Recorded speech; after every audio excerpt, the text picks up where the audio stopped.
क्या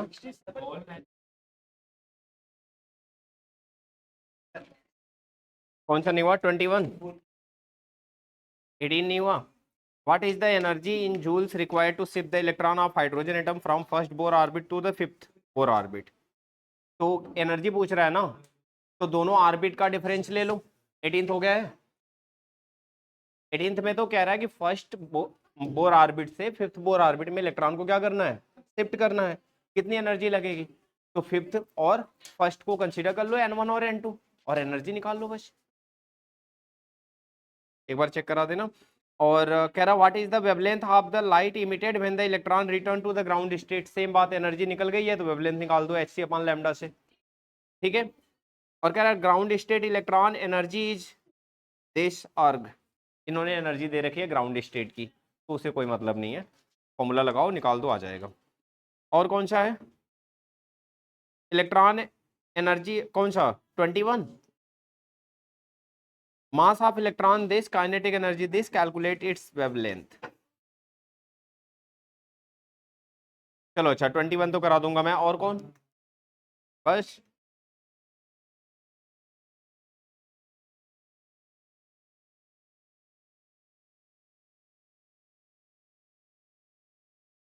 चलो अच्छा, पकड़ो।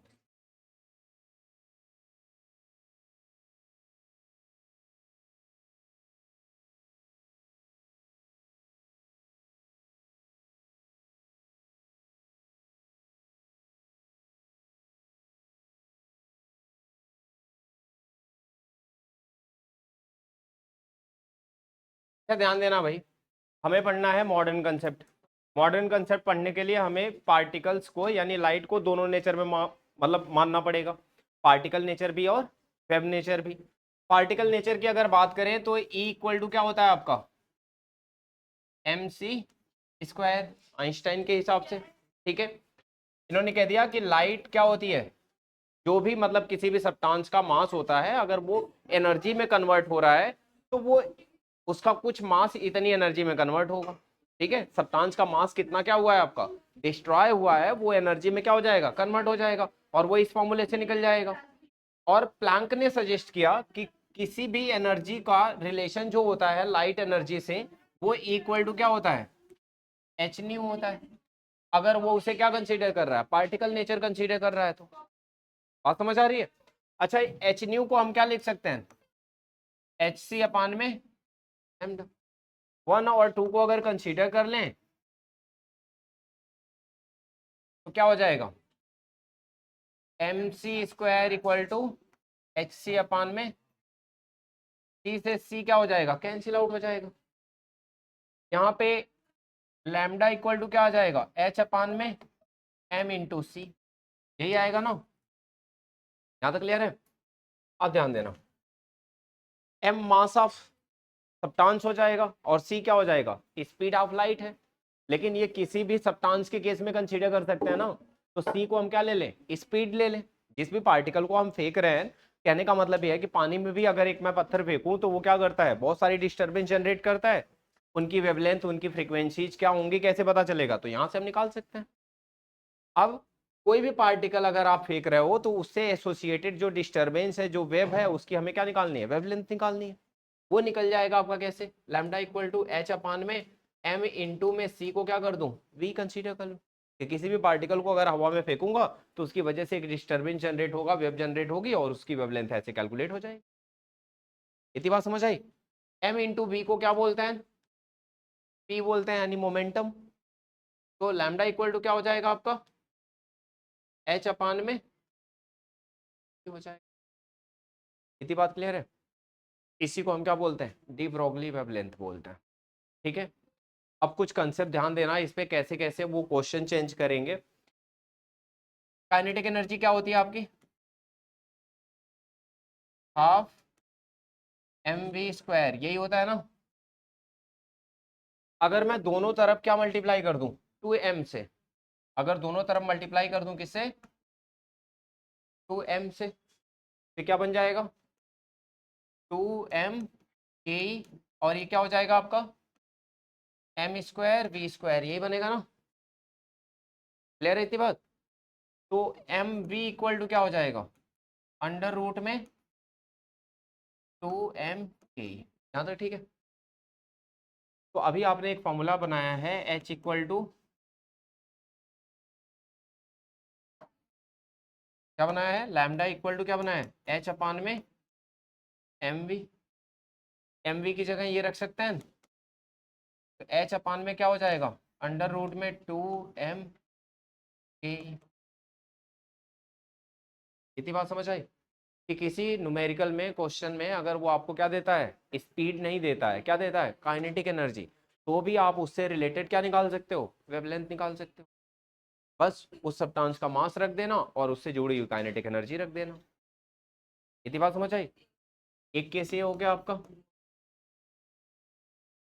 अब काइनेटिक एनर्जी की बजाय अगर वो आपको क्या दे दे, पोटेंशियल एनर्जी दे दे, यानी पोटेंशियल डिफरेंस दे दे, कह दे कि एक 2 वोल्ट का हमने क्या लगा दिया, पोटेंशियल डिफरेंस लगा दिया, बैटरी लगा दी। अब वहां जो इलेक्ट्रॉन की मूवमेंट है वो किस स्पीड से हो रही है, या इलेक्ट्रॉन एक प्लेट से दूसरे प्लेट पे ट्रांसफर हो रहे हैं, तो वहां पे किस तरह की वेव रिलीज हो रही है, किस तरह का रेडिएशन रिलीज हो रहा है ना, ऐसा कुछ पूछ ले। तो यहाँ आपको ध्यान रखना है तब कि इलेक्ट्रॉन वोल्ट क्या देगा, अगर पोटेंशियल देगा तो एनर्जी इक्वल टू क्या होता है आपका, इलेक्ट्रॉन वोल्ट होता है। कैसे होता है मैं बता देता हूँ। आप लोगों ने क्या पढ़ा है, V इक्वल टू डब्ल्यू अपान में क्यू पढ़ा है ना, 10th में। V इक्वल टू डब्ल्यू अपान में क्यू, कि V पोटेंशियल डिफरेंस, W क्या हो गया, वर्क डन हो गया, और Q चार्ज हो गया।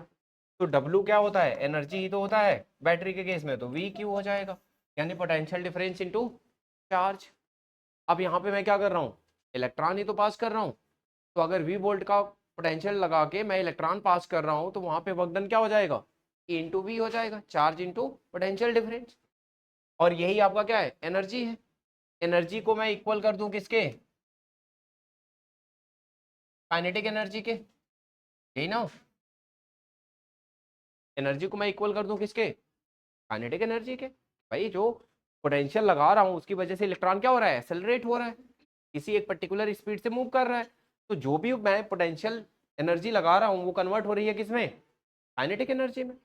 तो अब यहाँ पे अगर मैं फिर से 2m से मल्टीप्लाई कर दूं तो ये सिंप्लीफाई होके क्या हो जाएगा, 2m ईवी हो जाएगा, और ये क्या हो जाएगा आपका, m स्क्वायर टी स्क्वायर, या एम वी इक्वल टू क्या हो जाएगा, अंडर रूट में 2m ईवी, ये होगा ना। तो बस एक फॉर्मूला आपका यहाँ से ये बन सकता है, h अपान में एम वी है आपका, यहाँ पे h अपान में क्या हो सकता है, अंडर रूट में 2m ईवी हो। क्लियर है सबको। अब एक बात ध्यान रखना, यहाँ पे E जो है वो चार्ज है, E जो है वो चार्ज है। अगर प्रोटॉन के केस में लिया उसने तो प्रोटॉन का चार्ज रखना, प्रोटॉन का मास रखना, और अगर इलेक्ट्रॉन का लिया तो इलेक्ट्रॉन का चार्ज और इलेक्ट्रॉन का मास रखना। इतनी बात समझ आई, क्लियर है सबको, पक्का ना। तो बस ये फॉर्मूले नोट कर लो।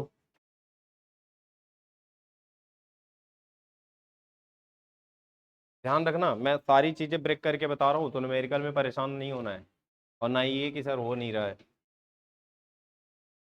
समझ आ रहा है ना अभी, हाँ फिर ठीक है, जल्दी नोट करो जल्दी।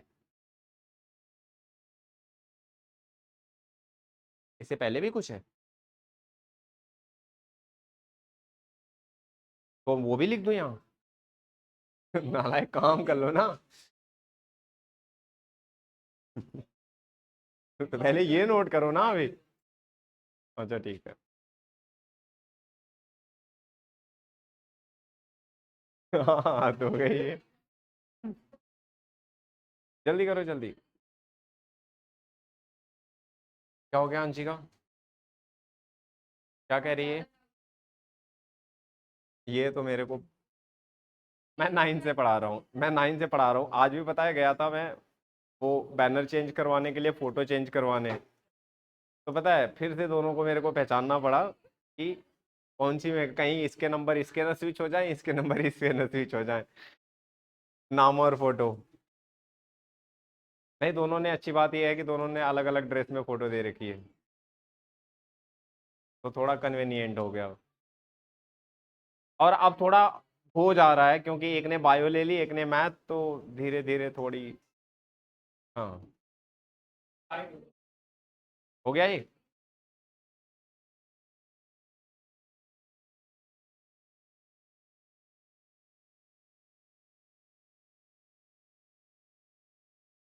हाँ हाँ, बोलो बोलो।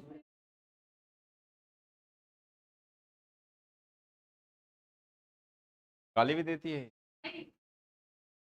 कि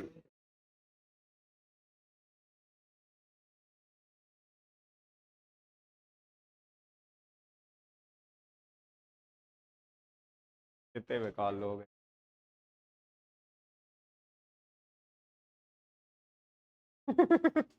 यही नहीं करता।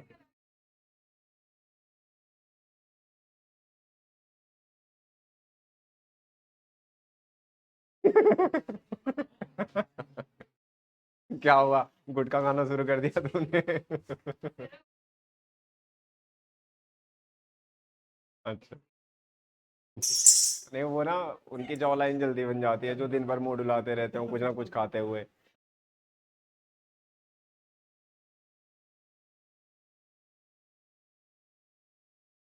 कैसी कैसी बातें कर लेते हो, ये हो गया।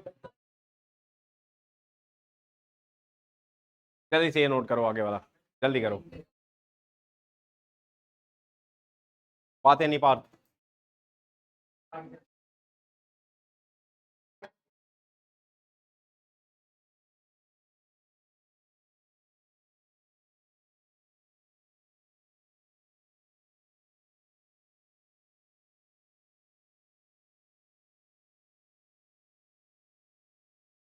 क्यों हैं? एक दिन बता देना, बता के खत्म करो, रोज रोज क्या ब्लैकमेल करना। हाँ ठीक। एक्स्ट्रा क्लास में बता देना। ठीक है, एक्स्ट्रा क्लास में बता देना।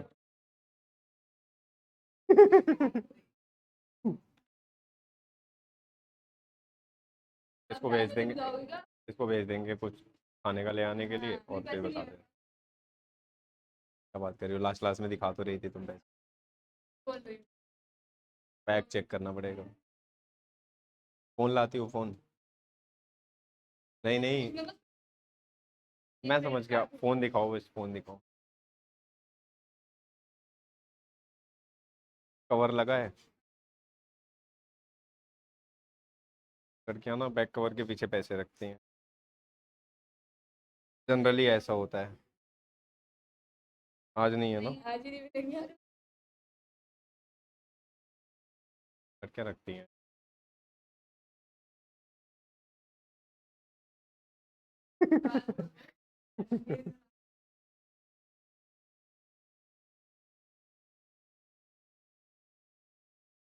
काम कर लो सॉरी, काम कर लो, परेशान करते रहते हो।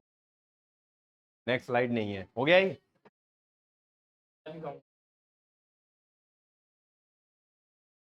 चलो एक कंसेप्ट और समझा दूं, फिर थोड़े एक आध न्यूमेरिकल और करेंगे। बैठ जाओ नालायक। ये हो गया ना? हो गया ये? इसके बाद हमें समझना है हेजनबर्ग अनसर्टेनिटी प्रिंसिपल। शायद स्कूल में पढ़ लिया होगा, हाँ पढ़ाया होगा, हाँ। हम्म। बस ये चैप्टर जब खत्म होगा ना, तो एक दिन संडे में क्या देखना, ओपन हाइमर देखना। जिनको थोड़ी मतलब ऐसी मूवीज पसंद है रिसर्च वगैरह वाली, या वैसे कुछ भी, तब नहीं समझ आया होगा। हाँ, देखा नहीं है, सुना बहुत है। सुना तो है, देखा नहीं है।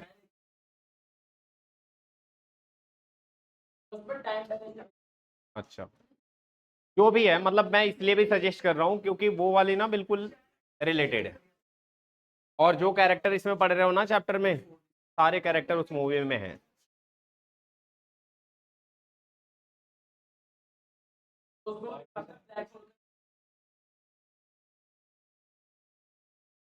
गुड। कोई ना, मैं बस इसलिए बता रहा था क्योंकि नील बोर से रदरफोर्ड से लेके आइंस्टाइन से लेके सारे कैरेक्टर उसमें हैं।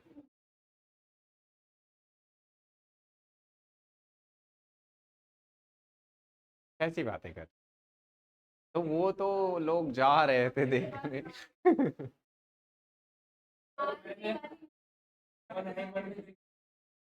तो तुम्हें समझ भी नहीं आती अब तक देखते तो। ओपनहाइमर।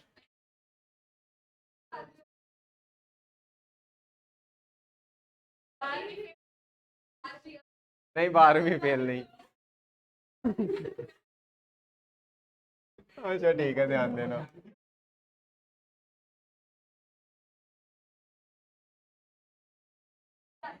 क्या आता है? HIEN आता है।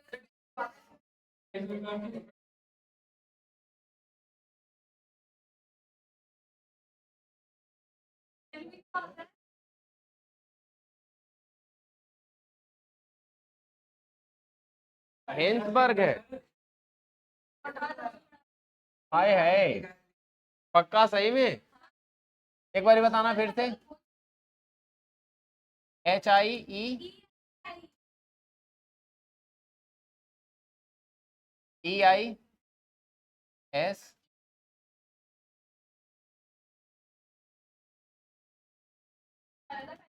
अरे नालायको, नहीं वो तो ठीक है, लेकिन मैंने पहली बार बहुत अगर कुछ गड़बड़ किया होगा तो बस ये आगे पीछे किया था, बाकी तो सही किया था। तो कौन कह रहा था पहले एन आएगा? अरे हाय। अच्छा ठीक है, ध्यान देना।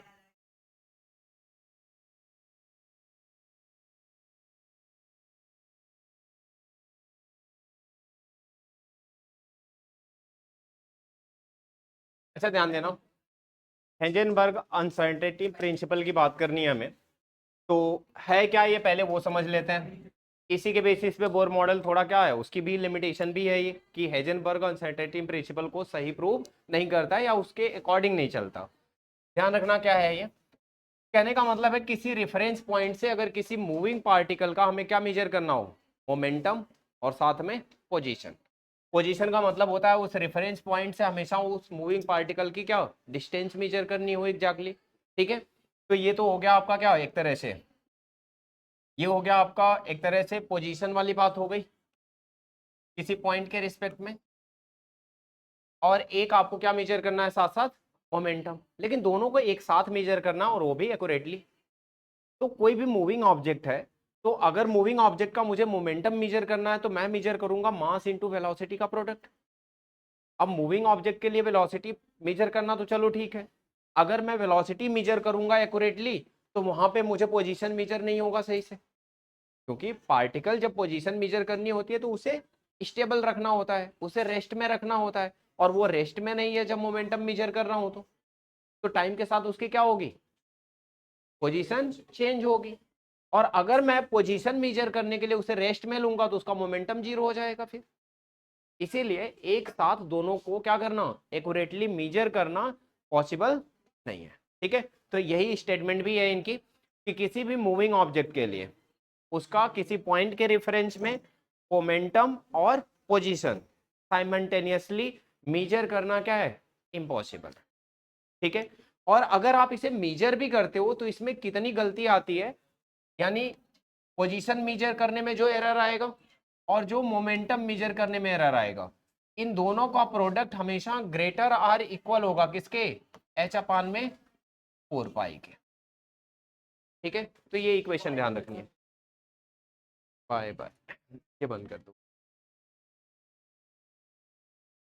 पाई का रोल नहीं है, वो काउंट करके बता रहा है कि इतनी गलती आएगी। पाई की तो डेफिनेट वैल्यू है ना 3.14।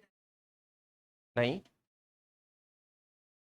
हाँ बना है, लेकिन अब तुम्हें डेरिवेशन पढ़नी है तो अभी थोड़ा और 1-2 साल पढ़ना केमिस्ट्री आगे। ठीक है, अच्छा ध्यान देना, डेल्टा एक्स क्या है, पोजीशन में एरर है, और डेल्टा पी मोमेंटम में एरर है। ठीक है, और एच तो प्लैंक कांस्टेंट ही है, और पाई आपका 3.14 ही रहेगा।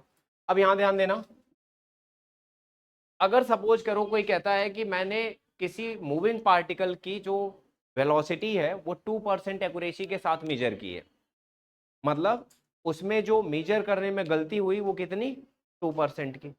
सपोज कर लो 40 मीटर पर सेकेंड से मूव कर रहा है और गलती कितनी हुई है, 2% की। तो डेल्टा वी जो हो जाएगा वो क्या हो जाएगा आपका, 40 का कितना, 2%, तो कितना हो जाएगा 80/100 ये हो जाएगा 0.80। बात समझ आई? तो आपको हमेशा ध्यान रखना है कि क्वेश्चन में क्या चीजें गिवन है, क्योंकि एक ही इक्वेशन है, ज्यादा कुछ आपको नहीं लगाना है। हमेशा वो या तो पोजीशन में एरर पूछेगा या तो मोमेंटम में एरर पूछेगा। इस इक्वेशन को अगर आपको और सिंप्लीफाई करना है तो आप ये कर सकते हो कि डेल्टा पी इक्वल टू होता है क्या, एम इंटू में डेल्टा, मोमेंटम को क्या लिखते हैं, मास इंटू वेलोसिटी का प्रोडक्ट। मास तो कांस्टेंट होता है, तो यहाँ पे चेंज इन वेलोसिटी हो जाएगा। ठीक है, तो आप यहाँ पे ये चीज प्लेस कर सकते हो कि डेल्टा एक्स इंटू में डेल्टा बी, और एम को दूसरी साइड भेज दो तो ये हो जाएगा एच अपान में 4 पाई। ठीक है, अब ये जो बात हो रही है ना, ये केवल इलेक्ट्रॉन या इलेक्ट्रॉन जैसे पार्टिकल्स की बात हो रही है। जैसे ही पार्टिकल की साइज बड़ी होगी तो दोनों चीजें हम एक्यूरेटली मेजर कर लेते हैं, वहां पे इतनी अनसर्टेनिटी नहीं आती। एग्जाम्पल के तौर पे अगर मुझे इलेक्ट्रॉन में क्या करना हो, मेजर करना हो अनसर्टेनिटी, तो कितना आएगा, तो मेजर करके देखते हैं। इलेक्ट्रॉन में अगर ये अनसर्टेनिटी मुझे मेजर करना हो तो मैं मेजर करूंगा तो यहाँ आ जाएगा कितना, एच की वैल्यू हो जाएगी 6.626 इंटू 10⁻⁻34। 4 इंटू में हो जाएगा 3.14 इंटू में मास ऑफ इलेक्ट्रॉन हो जाएगा 9.1 इंटू 10⁻31। इतनी बात समझ आई? ये चीज थोड़ा सा सॉल्व करो और मुझे बताओ कितना आ रहा है, जल्दी से कैलकुलेटर निकालो, जल्दी से थोड़ा फास्ट करके बता दो। 6.626 अपान में 4 इंटू 3.14 और 9.1, ये पूरा सिंप्लीफाई करके कितना आ रहा है?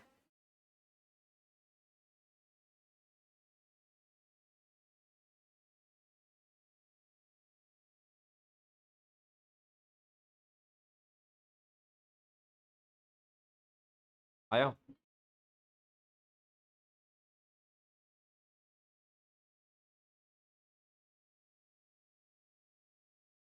हम्म, 0.0579 ये आ रहा है, तुम्हारा भी यही आ रहा है? अच्छा, अब ये ध्यान देना, अगर यहाँ पे ये आया है अनसर्टेनिटी, तो ये एक इलेक्ट्रॉन के केस में है। एक किसके केस में है? एक इलेक्ट्रॉन के केस में। इलेक्ट्रॉन जो हमें दिखता नहीं है, एक एटम भी नहीं दिखता, उस छोटे से स्पेस में अगर डेसिमल के सेकंड प्लेस तक की भी वैल्यू आ रही है तो ये उस पर्टिकुलर इलेक्ट्रॉन के लिए बहुत बड़ी अनसर्टेनिटी है।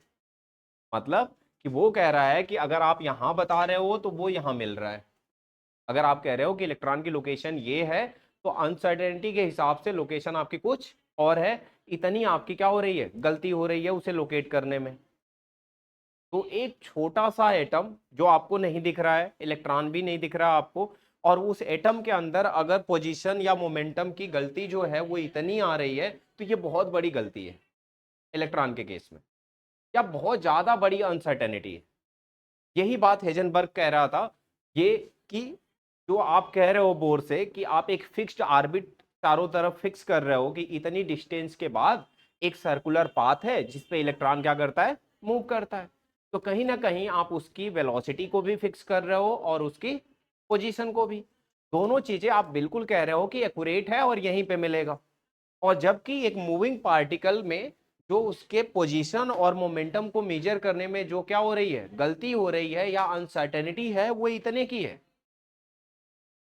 तो फिर आप ये कहते एक रीजन लोकेट करते, आप क्या करते, एक रीजन लोकेट करते कि ये एक रीजन है और इसमें इलेक्ट्रॉन मिल सकता है आपको, ये बात समझ आती। लेकिन आप एक्यूरेटली एकदम उसका क्या कर रहे हो, पार्ट डिफाइन कर रहे हो, जो कि बिल्कुल सही है ही नहीं एक इलेक्ट्रॉन जैसे पार्टिकल के लिए। तो कंसेप्ट बदला, ठीक है, ऑर्बिट ना बोल के अब जो मॉडर्न कंसेप्ट है वो ये कहता है कि उस जगह को हम ऑर्बिटल बोलेंगे जहां पे इलेक्ट्रॉन पाए जाने की प्रोबेबिलिटी क्या होगी, मैक्सिमम हो। और अब हम किसी इलेक्ट्रॉन की एग्जैक्ट लोकेशन नहीं बताएंगे, हम एक पर्टिकुलर रीजन डिफाइन करेंगे कि यहां पे इलेक्ट्रॉन होने की प्रोबेबिलिटी क्या है, मैक्सिमम है। बात समझ आई? क्योंकि इलेक्ट्रॉन एक मूविंग पार्टिकल है तो वो एग्जैक्टली एक जगह पे तो रहेगा भी नहीं, लेकिन हाँ हम उसकी रेंज जरूर बता पाएंगे कि वो यहां से यहां तक मूव करेगा और इतने में रहेगा, और उस रीजन को हम क्या बोलेंगे अब, ऑर्बिटल बोलेंगे। और ये 2D नहीं होगा, कैसा होगा, 3D केस होगा या 3D रीजन होगा। यानी अब हमने क्या किया, पैचेज डिसाइड कर दिए कि न्यूक्लियस हो गया ये, इसके चारों तरफ स्फेरिकल रीजन है, उन स्फेरिकल रीजन में जगह जगह हमने कुछ स्पेसेज को क्या कर दिया, डिफाइन कर दिया कि यहां यहां पे इलेक्ट्रॉन है एग्जैक्टली। समरफोल्ड एक्सटेंशन काफी हद तक क्लोज था इसके, लेकिन फिर भी हम पढ़ते हैं मॉडर्न कंसेप्ट ही, ठीक है। तो ध्यान रखना, फिलहाल अभी हम मॉडर्न कंसेप्ट पे आ रहे हैं, तो धीरे धीरे आपको बात समझ आ गई होगी कि बोर की क्या गलती थी मेजर। उसने बहुत सारी चीजें सही बताई, उसने ऑर्बिट को जो एनर्जी बताया है और जो रेडियस बताई है, जो सारी चीजें बताई है वो बिल्कुल सही है सब कुछ, वहां पे कोई दिक्कत नहीं है। बस वो थोड़ा जल्दी में था कि मतलब ऑर्बिट तक आते आते उसने मॉडल दे दिया। अभी ऑर्बिट के अंदर और भी बहुत सारे काम बाकी थे जो कि करने चाहिए थे। तो हेजनबर्ग अनसर्टेनिटी पे जब वो फेल होता है तो हम मॉडर्न कंसेप्ट को अब ले आएंगे। समझ आया सबको हेजनबर्ग अनसर्टेनिटी प्रिंसिपल क्या था, ठीक है। हाँ, लेकिन ये हैवियर पार्टिकल के लिए नहीं है, ये केवल और केवल किसके लिए है, इलेक्ट्रॉन या इलेक्ट्रॉन जैसे पार्टिकल के लिए, यानी प्रोटॉन के लिए, न्यूट्रॉन के लिए। एक माइक्रोग्राम का पार्टिकल भी अगर आप कंसीडर करोगे ना, तो भी उसके लिए हेजनबर्ग अप्लाई नहीं करना है, क्योंकि उसके लिए भी ये जो अनसर्टेनिटी है ना वो कम हो जाएगी, बहुत कम हो जाएगी। तो जब उसके लिए बिल्कुल ना के बराबर अनसर्टेनिटी हो जाएगी तो फिर हैवियर पार्टिकल के लिए अप्लाई करना सही नहीं है, ठीक है। यानी हम उसके मोमेंटम और पोजीशन को मेजर करने में कोई गलती नहीं करते, जैसे जैसे पार्टिकल की साइज बढ़ती जाती है। ये केवल और केवल इलेक्ट्रॉन या इलेक्ट्रॉन जैसे पार्टिकल के लिए क्या है, सिग्निफिकेंट है या इंपॉर्टेंट है। इतनी बात क्लियर है सबको, कंफ्यूजन तो नहीं। तो ये था आपका हेजनबर्ग अनसर्टेनिटी प्रिंसिपल। अब हमें आना है मॉडर्न कंसेप्ट में। हो गया ये सब, जल्दी से नोट कर लो, पहले एक दो क्वेश्चन कर लें। क्या हो गया, क्वेश्चन के नाम पे रोना आ जाता है, पता है मेरे को। क्वेश्चन ही आता है ना, दिक्कत तो ये है ना, इसलिए मैं आगे कैसे चलूं। रोना ना आए, निकालो बुक कहाँ है तुम्हारी। गरीबी की हालत हमेशा रहती है, बताओ। हाँ वो समझ गया।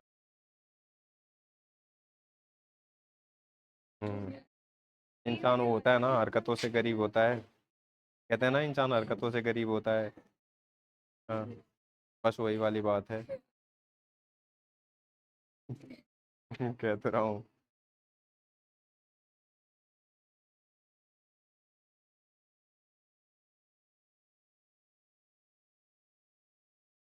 घर वाले ताने मिलेंगे, छुट्टी मत करना, छुट्टी मत करना फिर।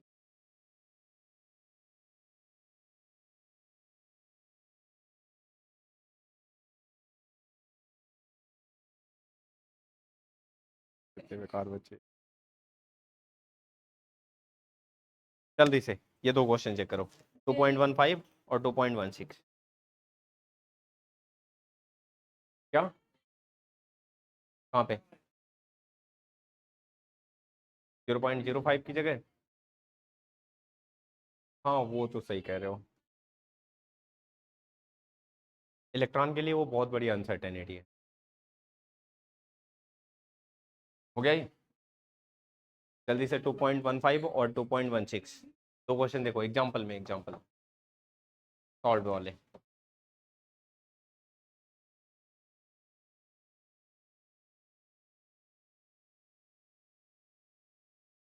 कहानी सब थोड़ी,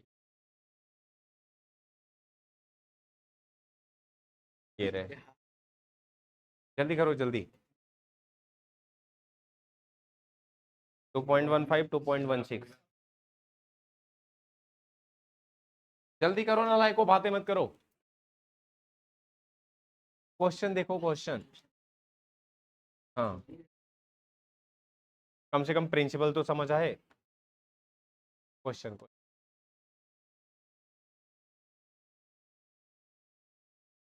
तो गूगल, फोटॉन क्या होता है देखा, लाइट का सबसे बेसिक पार्टिकल।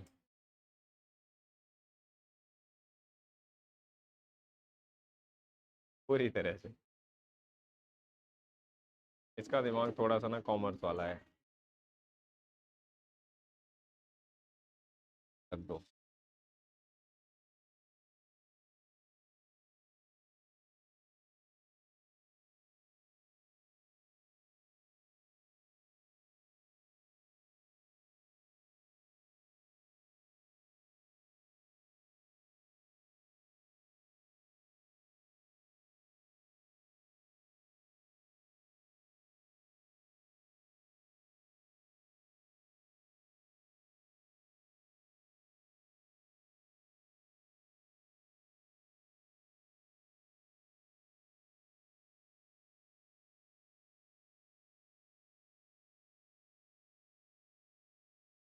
ये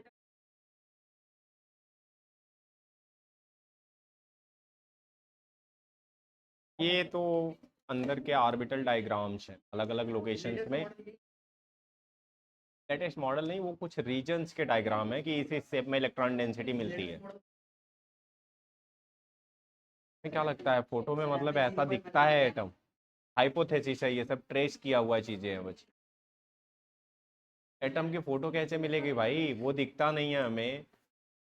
स्पेक्ट्रोग्राफिक स्टडी के थ्रू हमने बस इलेक्ट्रॉन्स की जो डिस्टरबेंस है ना, उनको लोकेट करके उस हिसाब से मेजर किया है कि भाई ठीक है, एटम के चारों तरफ न्यूक्लियस के कुछ इस शेप में इलेक्ट्रॉन डेंसिटी होगी, या इस रीजन में होगी, इतनी इतनी दूर पे होगी।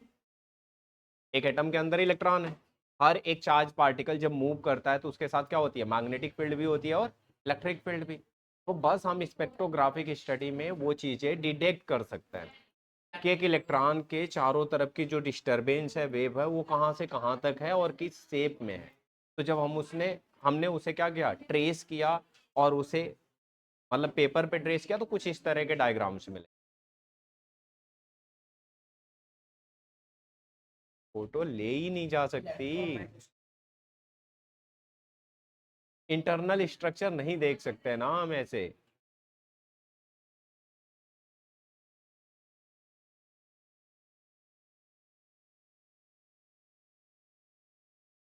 काट के तुम एटम को थोड़ी अलग कर सकते हो, बस मैटर को ना। एक तो ऐसा केस आएगा ना कि जब तुम सरेंडर कर दोगे कि अब इससे ज्यादा छोटा तो मुझे दिख नहीं रहा है, काटू वहां से। हाँ, बहुत सारी चीजें मैटर है वो तो, डिफरेंट डिफरेंट काइंड के मैटर है जिससे बनते हैं चीज, आपके पार्टिकल्स। हाँ, अच्छा फिलहाल काम करो, जल्दी करो। हाँ, ये कर लो, काम मत करना। ठीक हो गया तो क्या हो गया? हाँ तो फिर, नहीं बड़ी बात नहीं है, काम कर लो, रोना आ जाएगा नहीं तो फिर।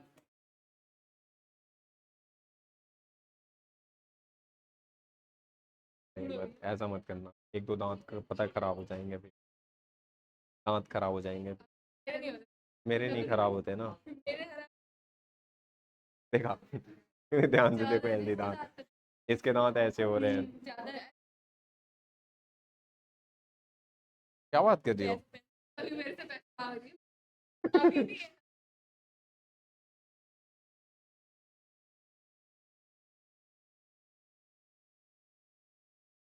ऐसा होता तो लोग अपने दांत जानबूझ के टेढ़े करवा लेते, पता है।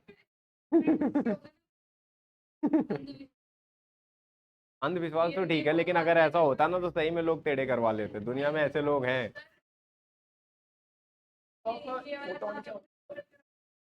ऐसा भी करवा लेते हैं लोग, और उन्हें पता है कि ऐसा करवाने से वो गरीब हो जाते हैं, अमीर नहीं होते। तो बचे बचे पैसे भी वहां लगा दिए। हाँ,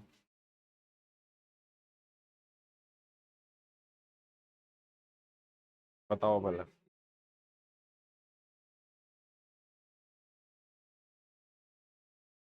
मैं इन्वेस्टमेंट पे भरोसा नहीं करता, इंस्टेंट रिजल्ट पे भरोसा करता हूँ। जैसे लोग जाते हैं ना भगवान के पास, तो कहते हैं भगवान मैंने दान पेटी में ना 10 रुपए डाल दिए हैं, तो मुझे ना साल भर बाद मुझे एक कार चाहिए।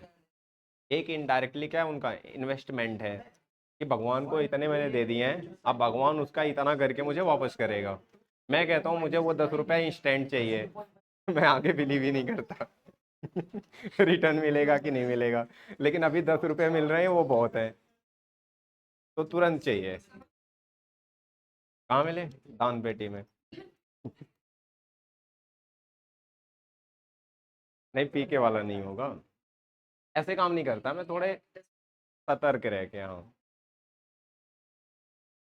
क्या?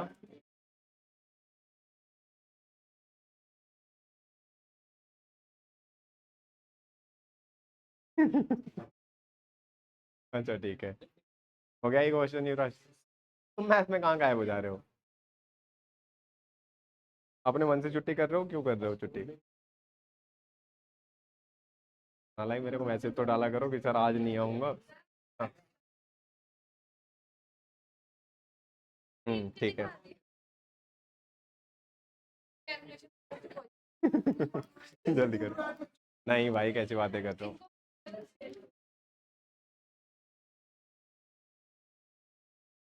अगर मुझे बघेल के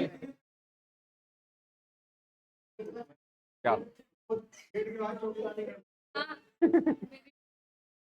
क्या हुआ।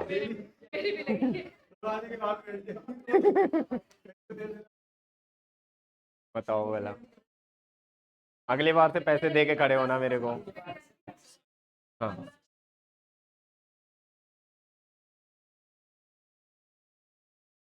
आपके नो एकदम भावती भी आ रही है। मैं तो अपने डिफेंस के लिए बस ये किया कि उस से पीछे तो क्या, अगले दिन से खड़ा होना ना लायक, मेरे को पहले पैसे डिपॉजिट कर देना। अर्पित सर हैं जो पैसे देते हैं। हाँ, मुझे हर बात में पैसे चाहिए होते हैं, समझ गए।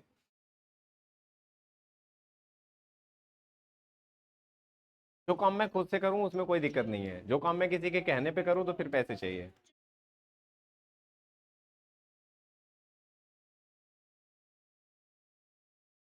हाँ, नहीं ये तो खुद से पढ़ा रहा हूँ तो घर वाले पैसे दे रहे हैं ना। तुम कहोगे किसी दिन कि सर आज कम पढ़ाओ, तो फिर उसकी बात आ जाएगी कि मैं तब बात मानूं तुम्हारी जब पैसे मिले। नहीं नहीं, घर वाले दे रहे हैं फीस इस बात के कि मैं देर तक पढ़ाऊं।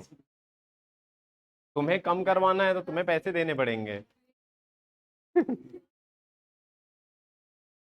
हो गया। इसकी नहीं बात है, कैसे सुन।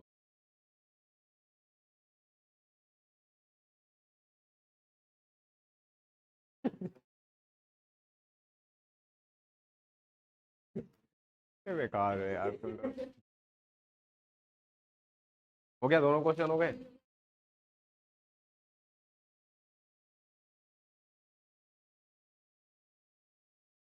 चलो फिर दो क्वेश्चन और देख लो। 2.12 और 2.13 और 2.14, तीन क्वेश्चन। तीन है, जल्दी देख। बहुत छोटे छोटे क्वेश्चन है, देखो जल्दी से। सॉल्व है ना, सॉल्व क्वेश्चन है। 2.12 पीछे है। हाँ ये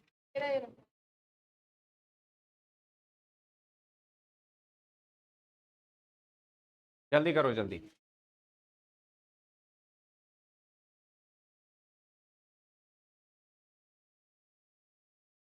सॉल्व एग्जाम्पल।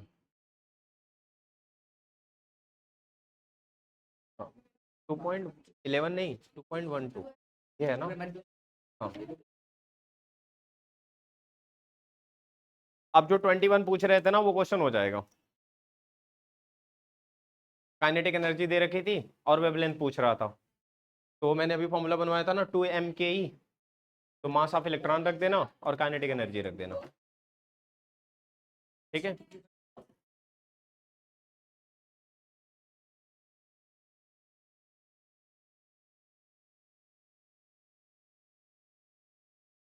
पूछ रहा होगा ना, what will be the wavelength of a ball.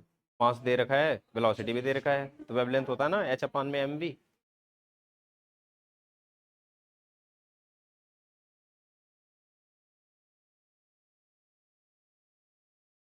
कर लो, करते रहते हो बस। है, मैंने कहा ना कोई भी पार्टिकल फेंकोगे हवा में तो डिस्टरबेंस क्रिएट करेगा। जो डिस्टरबेंस क्रिएट कर रहा है उसकी वेवलेंथ क्या होगी। हाँ, इसकी भी डिस्टरबेंस है, पार्टिकल्स के एक मीडियम में इसे मूव कर रहे हो ना, तो उससे पार्टिकल्स में डिस्टरबेंस तो जनरेट हो ही रहे। वहाँ तो कुछ होगा ही नहीं, मटेरियल ही नहीं है। हाँ,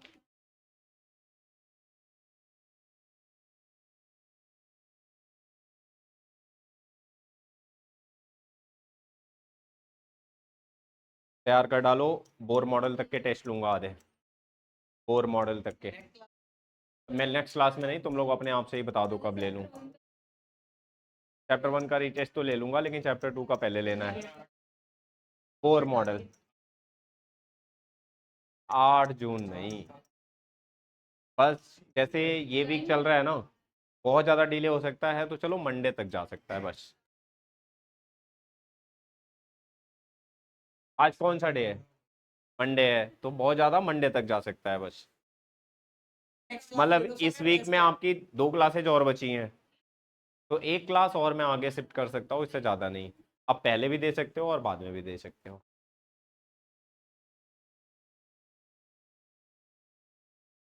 नेक्स्ट क्लास तक तो आप प्रिपेयर कर लो, सारे डाउट्स ले लो, वो जरूरी है।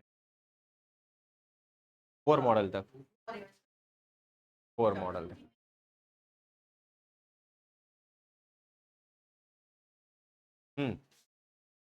डिसाइड कर लो। वैसे मैं समझ गया हूँ कि लास्ट में ही लेना है, मंडे ही ना। समझ गया। तैयार करते रहो, ध्यान रखना। और मैथ का भी टेस्ट है ना, कब है? थर्सडे है। हाँ। क्या? टेस्ट नहीं लेना चाहिए? टेस्ट लेना चाहिए भाई। टेस्ट लेने से पैसे बढ़ जाते हैं, क्योंकि घर वाले आराम से ना टाइम टाइम पे फीस पहुंचाते हैं, खुश होके कि सर ना परेशान कर रहे हैं बच्चों को। हम जिस बात की फीस दे रहे हैं ना, वो अपना काम कर रहे हैं, क्योंकि वो तुमसे परेशान है।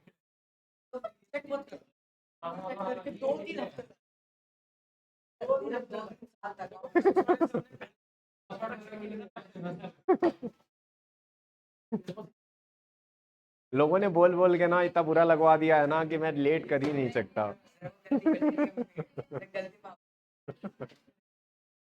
भाई बहुत बहुत टोका है सबने। रम्यांश को तो पता है।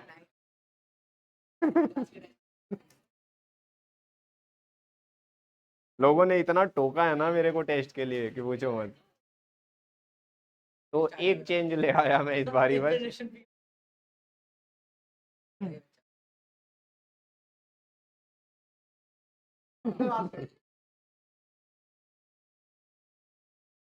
देखा, देखा, समझ गया मैं।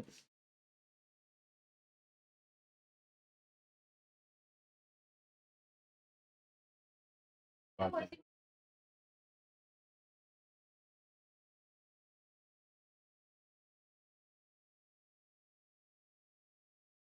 कोई कंपैरिजन नहीं है।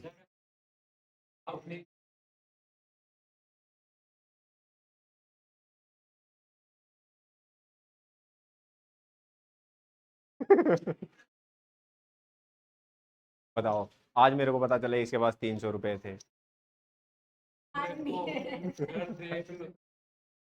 अंशिका को देखो ले आई थी पिछली क्लास में, वैसे आज पैसे नहीं है उसके पास। अभी देखा ना।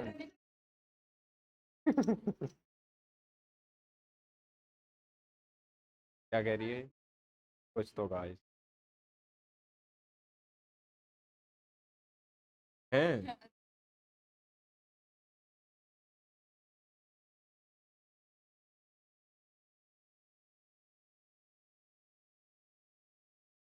खत्म बच्चे हैं, हाँ। हो गया। 7 बजे कहाँ से? मैच ही देखते रहो बस। हो गया ना ये हो गया। बस अगली क्लास में ऑलमोस्ट चैप्टर खत्म हो जाएगा। थोड़ा बहुत रह जाएगा तो रह जाएगा बस। मतलब इस महीने, अभी तो बहुत टाइम बचा है ना। इस महीने 3rd चैप्टर भी स्टार्ट करवा दूंगा फिर। जून का फर्स्ट वीक खत्म होते होते 3 चैप्टर आपके खत्म हो जाएंगे। एक और चैप्टर खत्म कर दूंगा, क्लासिफिकेशन। क्या? 2 आ रहे हैं ना, कोई बात नहीं। क्लासिफिकेशन भी खत्म करके रखूंगा ना, ताकि जब आप जून में थोड़ा धीरे धीरे खत्म करूंगा, ताकि फिर जुलाई वगैरह में केमिकल बॉन्डिंग खत्म।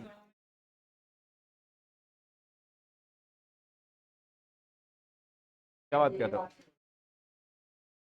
सिलेबस ना बहुत डिले हो जाता है यार, ऐसे ना इधर बहुत ज्यादा स्लो होने से ना लास्ट में खिंच जाता है। वही तो कर रहा हूँ। क्या कह रहा है ना, लाइक। हो गया। अब 21 कर लो, क्या हुआ? क्या? ब्रेक चाहिए जिंदगी से। एक दिन ना धीरे धीरे ना एक रस्सी खरीद लो, पहले कमजोर रस्सी खरीदो, फिर लटक के देखो ताकि टूट जाए बीच बीच में। क्या बात कर रही हो? रस्सी खरीद के दो, रस्सी खरीद के दो इसको।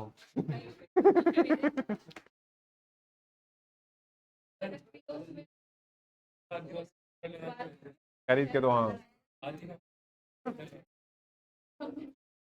लेकिन ये बातें ना रिवील नहीं करनी है कि सर ने कहा था ऐसा। हाँ।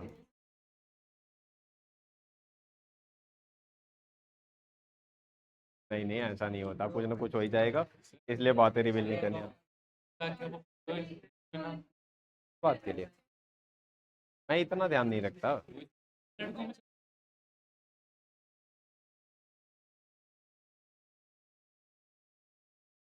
अरे भाई इसके ना क्वेश्चन सब कर लेना एक बारी। क्वेश्चन नंबर 21 हो जाएगा अब।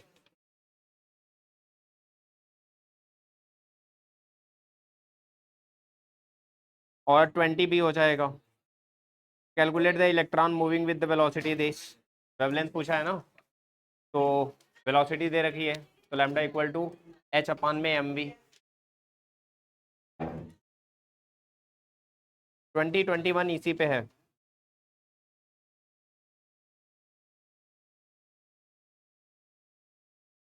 हम्म।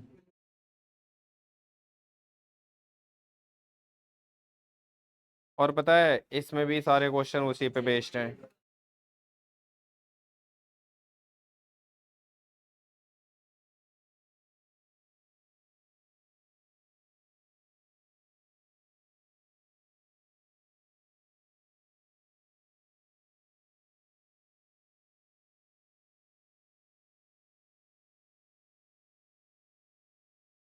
भाई 2.32 से इधर देखो 2021 तक ये क्वेश्चन थे, और 3.32 से लेके आपका 2.61,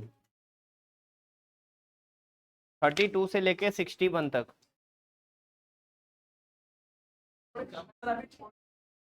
32 से लेके 61 तक सारे कंसेप्ट हो गए, सारे कंसेप्ट हो गए, बस यही बता रहा था।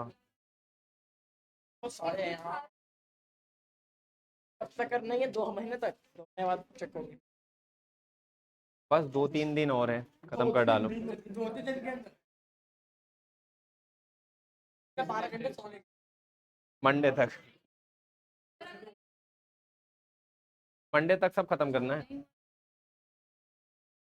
मंडे तक सब खत्म करना है, नहीं तो पिट जाओगे। नहीं हुआ तो 2-3 घंटे ही बैठा दूंगा, तब खत्म हो जाएगा। हो जाएगा, वो मेरे को पता है ना, रोकने के बाद हो जाता है।